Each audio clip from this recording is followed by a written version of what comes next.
الحمد لله وحده والصلاة والسلام على من لا نبي بعده. أعوذ بالله من الشيطان الرجيم. بسم الله الرحمن الرحيم.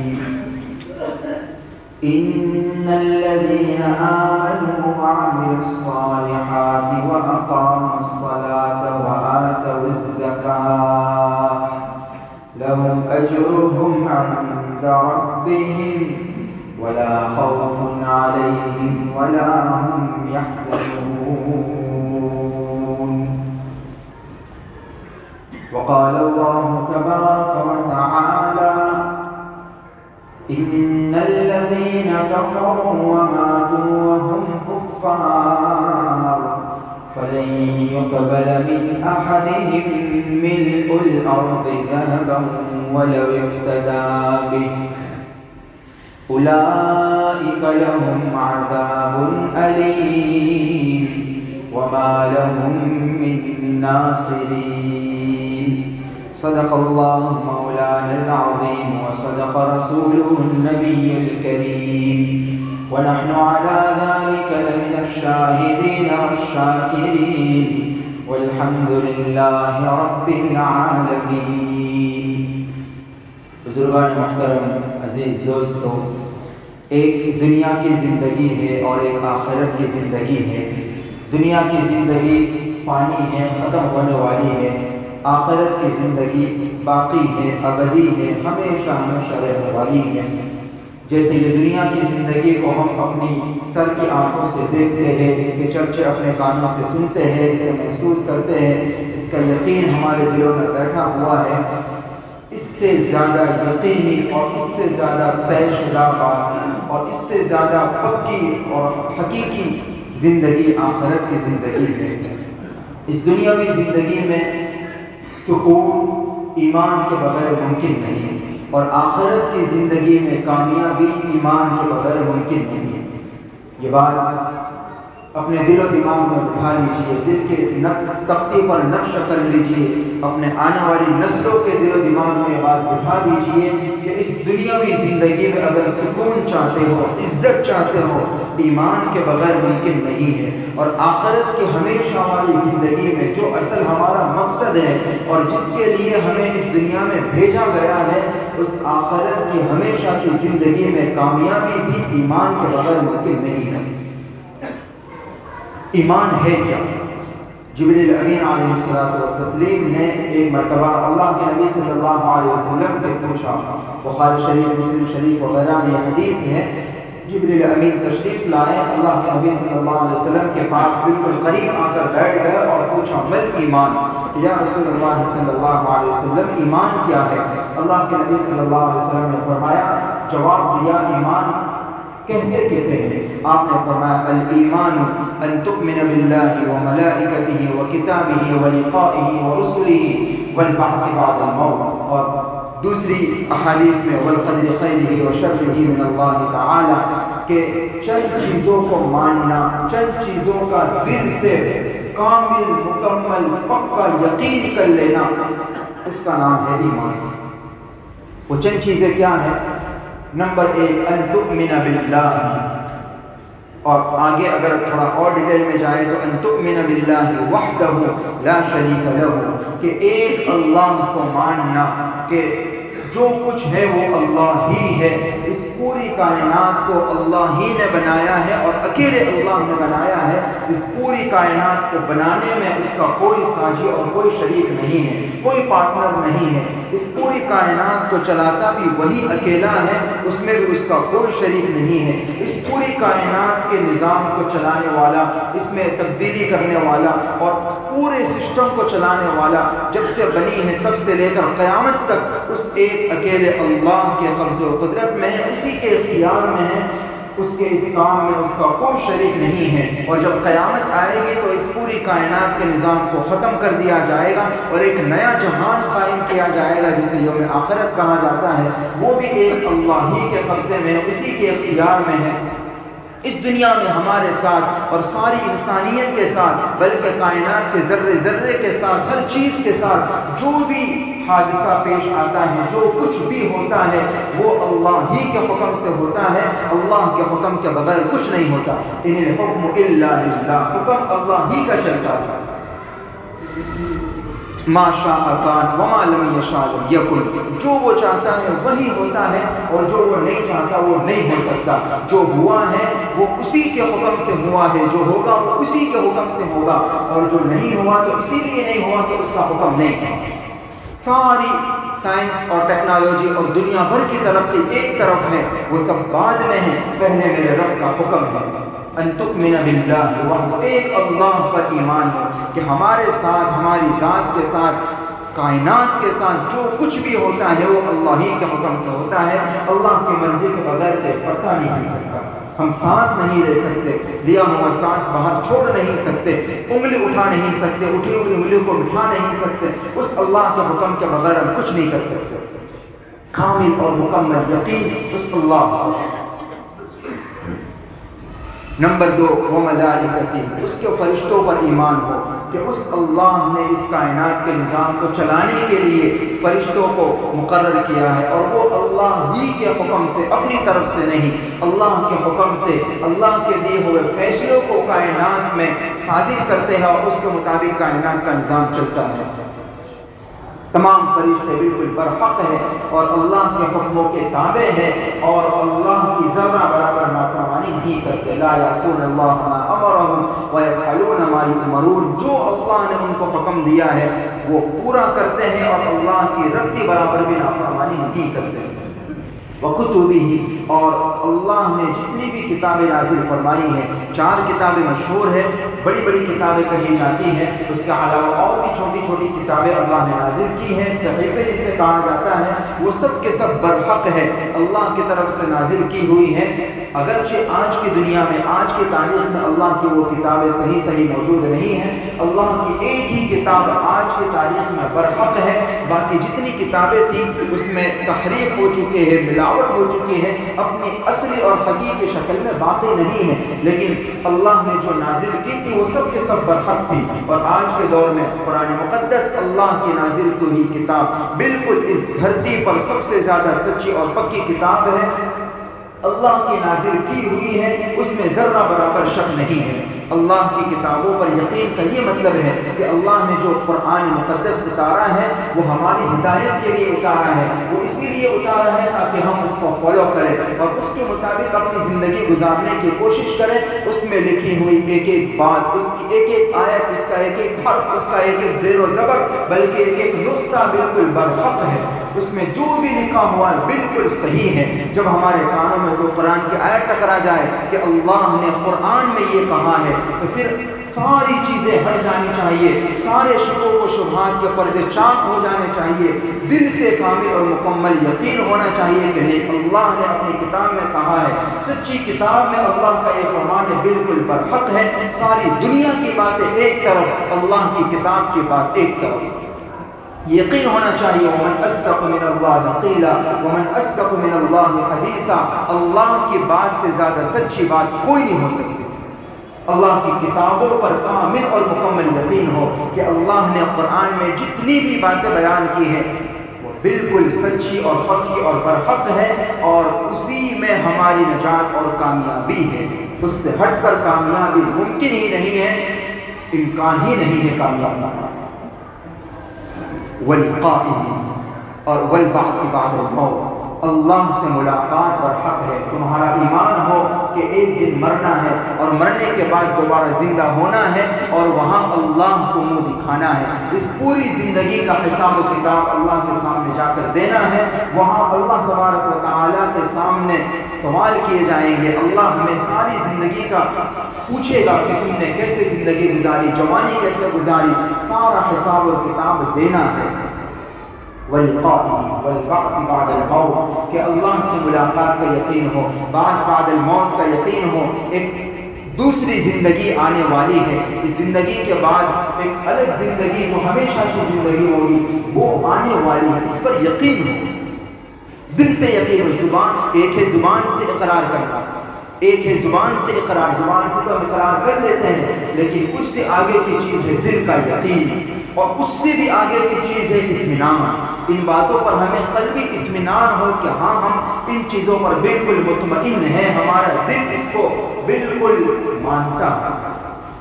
حضرت ابراہیم علیہ السلام کے واقعے میں جب انہوں نے اللہ تعالیٰ سے پوچھا کہ باری تعالیٰ ہمیں بتائیے کہ آپ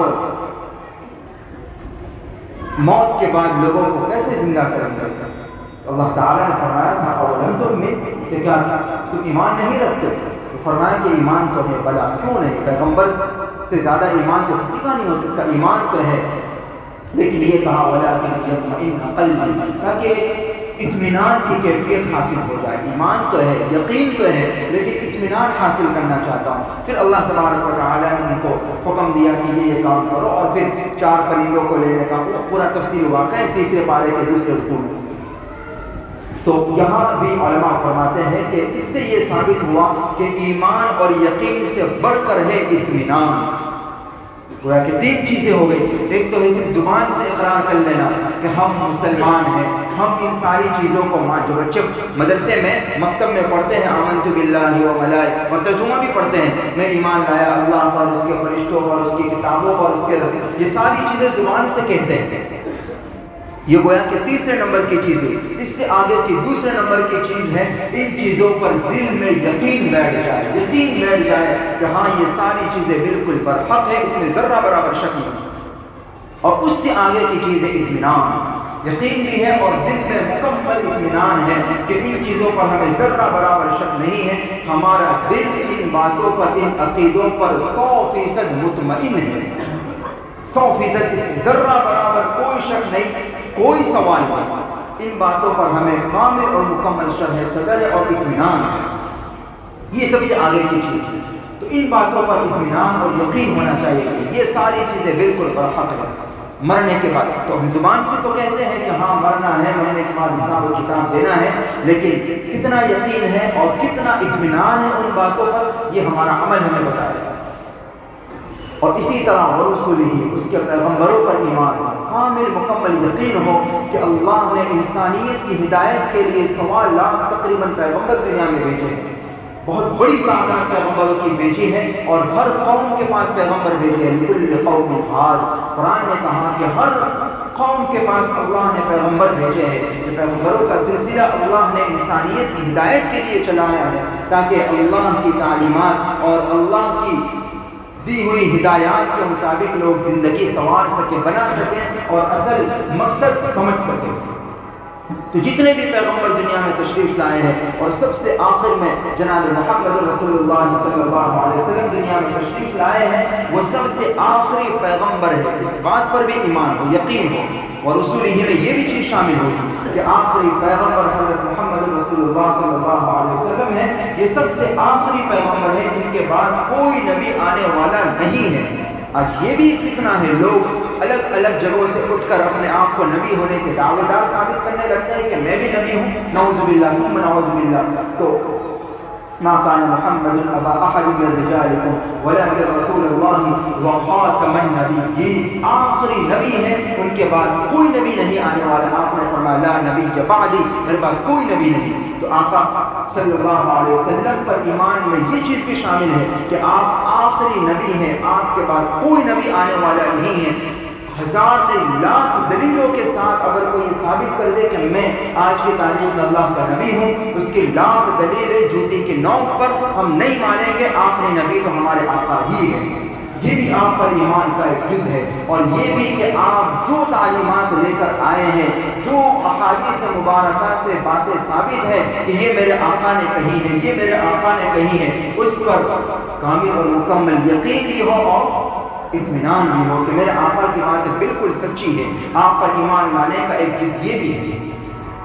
ایک صحابی، اللہ کے نبی صلی اللہ علیہ وسلم کے صحابی تھے، ایک مرتبہ صحابہ کرام اور تابعین کا مجمع بیٹھا ہوا تھا، انہوں نے کہا کہ اللہ کے نبی صلی اللہ علیہ وسلم سے میں نے یہ بات سنی ہے کہ الجنت تحت ظلال السیوف، کہ جنت کو تلواروں کے سائے تلے ہے، جہاد کی فضیلت بیان فرمائی انہوں نے، تو ایک صحابی تھے یا تابعی تھے، انہوں نے ڈائریکٹ اللہ کے نبی صلی اللہ علیہ وسلم سے وہ حدیث نہیں سنی تھی۔ ان صحابی نے جب اللہ کے نبی کے نسبت سے وہ حدیث پیش کی، ان کے حوالے سے حدیث پیش کی، تو دوبارہ انہوں نے پوچھا کہ کیا واقعی یہ بات اللہ کے نبی صلی اللہ علیہ وسلم ہی نے فرمائی ہے؟ کہا کہ ہاں، یہ بات اللہ کے نبی نے فرمائی ہے، یہ آقا کی زبان سے نکلی ہوئی بات ہے۔ چنانچہ وہ اٹھے اور اپنے تلوار کو لے کر نکل گئے۔ اس وقت وہ موقع تھا اور اپنی میعاد کو توڑ دی انہوں نے، اور یہ اشارہ دیا کہ اب تو میں بس اسی میں لگوں گا اور کبھی لوٹ کر واپس نہیں آؤں گا۔ چنانچہ وہ شریک ہوئے جنگ میں، جہاد میں، اور لڑتے لڑتے شہید ہو گئے۔ جب یقین ہو گیا کہ میرے آقا نے یہ بات بیان فرمائی ہے اور یہ بات رسوخ سے ثابت ہو جائے، پتہ چل جائے، حوالوں کے ساتھ پتہ چل جائے یا معتبر علماء کرام کی زبان سے آپ سن لیں کہ یہ بات ہمارے آقا نے فرمائی ہے، اس کے بعد ذرہ برابر شک ہمارے دل میں آیا تو سمجھے کہ ایمان کا خطرہ ہے، ایمان کا خطرہ ہے۔ ورسولہ، اللہ کے پیغمبروں پر کامل اور مکمل یقین ہونا چاہیے کہ وہ بالکل برحق ہے اور اللہ نے ان کو ہماری ہدایت کے لیے بھیجا ہے، اور وہ جو جو تعلیمات لے کر آئے ہیں وہ 100% یقینی اور سچی ہے اور اس میں ذرہ برابر شک نہیں۔ اور اسی طرح والقدر خیرہ وشرہ من اللہ تعالی، ایمان کا ایک جز یہ بھی ہے کہ تقدیر پر ایمان ہو کہ جو کچھ بھی دنیا میں ہوا ہے، ہو رہا ہے، اور قیامت تک جو کچھ بھی ہوگا وہ اللہ ہی کے حکم سے ہوا ہے، اللہ ہی کے حکم سے ہوتا ہے اور اللہ ہی کے حکم سے ہوگا، اللہ کے حکم کے بغیر کچھ نہیں ہوتا۔ جس کو ان باتوں پر کامل اور مکمل ایمان نصیب ہوگا، جس کا ایمان یاد رکھیں جتنا زیادہ کامل، مکمل اور مضبوط ہوگا وہ دنیا میں اتنا زیادہ سکون سے رہے گا اور آخرت میں اس کے درجے اتنے ہی زیادہ بلند ہوں گے۔ جس کا ایمان جتنا زیادہ مضبوط ہوگا اس کا عمل اتنا زیادہ پختہ ہوگا۔ آپ اگر کہیں سے جا رہے ہو اور کسی انجان جگہ پر پہنچے اور کسی سے آپ نے راستہ پوچھا، اس نے بتایا کہ اس راستے سے چلے جاؤ، یہ راستہ آسان ہے اور اس راستے پر گڈھے زیادہ ہیں، پرابلم ہوگا، یہ راستہ ٹھیک نہیں ہے، آپ نے اس کی بات پر یقین کر لیا، آپ کو یقین ہو گیا کہ ہاں یہ بندہ صحیح کہہ رہا ہے، تو آپ اس راستے کو چن لو گے، وہاں سے چلے جاؤ گے، وہ راستہ چھوڑ دو گے، کیونکہ آپ کو یقین ہو گیا کہ یہ بندہ صحیح کہہ رہا ہے۔ اس کی بات پر آپ کو یقین آ گیا، آپ نے اس کی بات کو مان کر وہ راستہ اختیار کر لیا۔ یہ ہے یقین کی طاقت۔ اگر یقین ہو جائے کہ قرآن اور حدیث میں جو باتیں بیان کی گئی ہیں وہی راستہ صحیح راستہ ہے اور وہی راستہ جنت کی طرف لے جاتا ہے، اور قرآن اور حدیث میں جو جہنم کے راستے بیان کر دیے گئے ہیں کہ یہ غلط راستہ ہے، یہ جہنم کی طرف لے جانے والا راستہ ہے، یہ گمراہی والا راستہ ہے، چونکہ ہمارا ایمان مضبوط نہیں ہے، ہمیں ان باتوں پر کامل اور مکمل یقین نہیں ہے، اس لیے عمل نہیں ہو پا رہا۔ ورنہ اگر یقین کامل نصیب ہو جائے تو پھر آدمی اس راستے کو چھوڑ کر اس راستے پر نہیں چلے گا۔ یا اگر مان لو بشری تقاضے سے انسان ہونے کے ناطے اگر اس راستے پر چل بھی پڑے، غلط راستے پر اگر چل بھی پڑے، تو آدمی فوراً اس کو احساس ہوگا، ندامت ہوگی، افسوس ہوگا کہ نہیں مجھ سے غلط کام ہو گیا، میں غلط راستے پر چلا گیا، اور پھر اللہ سے معافی مانگی، اس سے احساس ہوگا۔ یہ بھی ایمان ہے۔ اللہ کے نبی سے صحابی نے پوچھا تو آپ نے یہی جواب دیا، اذا سرتك حسنة وساءتك سيئة فأنت مؤمن، کہ جب نیک کام کر کے تمہیں اچھا محسوس ہو تو یہ تمہارے ایمان والا ہونے کی علامت ہے، اور گناہ کرنے کے بعد میں اگر تمہیں دل میں کھٹکا محسوس ہو تو یہ تمہارے ایمان والا ہونے کی علامت ہے۔ تو بہرحال خلاصہ یہ ہے کہ جو ایمان والا ہوگا وہ دنیا میں سکون والی زندگی گزارے گا، اسے ذرہ برابر خوف نہیں ہوگا، وہ کبھی ڈپریشن کا مریض نہیں ہوگا۔ بہت سارے دوستوں کے اس طرح کے میسج آتے ہیں، پوچھتے ہیں کہ بہت برسوں سے بہت ڈپریشن والی زندگی گزارتے کچھ سمجھ میں نہیں آتا، انہیں یہی بتایا جاتا ہے کہ اپنے ایمان کو مضبوط کرے، اس بات پر یقین کر لے کہ جو کچھ بھی ہوتا ہے اور آئندہ بھی جو کچھ بھی ہوگا وہ اللہ ہی کی طرف سے ہوگا۔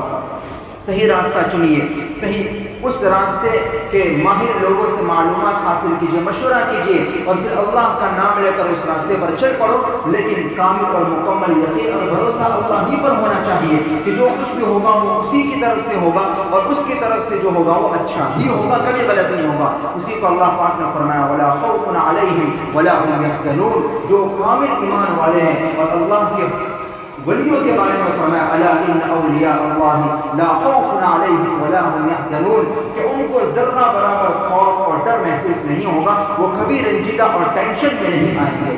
ایک صحیح معنوں میں ایمان والا ٹینشن فری زندگی گزارتا ہے، مطلب سکون والی زندگی گزارتا ہے، اور جس کے پاس ایمان نہیں ہے اسے کبھی سکون نصیب نہیں ہو سکتا، اس کی زندگی ہمیشہ الجھنوں ہی میں گزرے گی۔ بظاہر اگرچہ وہ بڑے ٹھاٹ باٹ میں اور عیش و آرام میں نظر آ رہا ہو، لیکن خدا کی قسم اسے سکون نصیب نہیں ہوتا، اس کی زندگی تو تنگیوں ہی میں گزرے گی۔ یہ قرآن کا فیصلہ ہے، من اعرض عن ذکری فإن له معیشۃ ضنکا، قرآن نے کہا جو ہماری یاد سے، ہمارے ذکر سے اعراض کرے گا، ایمان نہ لانا، کفر و شرک پر جمے رہنا، یہ سب سے بڑا اعراض اور سب سے بڑا منہ موڑنا ہے، تو اس کی زندگی اللہ فرماتے ہیں ہم تنگ کر دیں گے۔ تو خلاصہ یہ ہے کہ اگر دنیاوی زندگی میں چین، سکون، سربلندی چاہتے ہیں تو ایمان کے بغیر ممکن نہیں، اور آخرت میں اگر کامیابی چاہتے ہیں ایمان کے بغیر ممکن نہیں۔ جس کا ایمان جتنا زیادہ مضبوط ہوگا وہ عمل میں اتنا ہی زیادہ پختہ بھی ہوگا، اور دنیا میں اس کی سکون والی زندگی اتنی زیادہ ہوگی، اور آخرت میں کامیابی اسی کا مقدر ہوگی۔ اللہ تعالیٰ یہ ایمان ہمارا کامل اور مضبوط بنا دے۔ اسی ایمان کے بننے پر عمل کا دار و مدار ہے، دنیا آخرت کی کامیابی کا دار و مدار ہے، اسی کی محنتیں ساری ہوتی ہیں۔ ہماری تبلیغ کی افسوس کی بات یہ ہے، مضمون اس لیے بھی چھڑا گیا، علماء کرام کی طرف سے توجہ بھی دلائی گئی کہ سعودی حکومت کی طرف سے تبلیغی جماعت جس کا زیادہ تر دار و مدار اور زیادہ تر فوکس یہی ہے کہ لوگوں کے ایمان کو مضبوط کیا جائے، لوگوں کا یقین بنایا جائے۔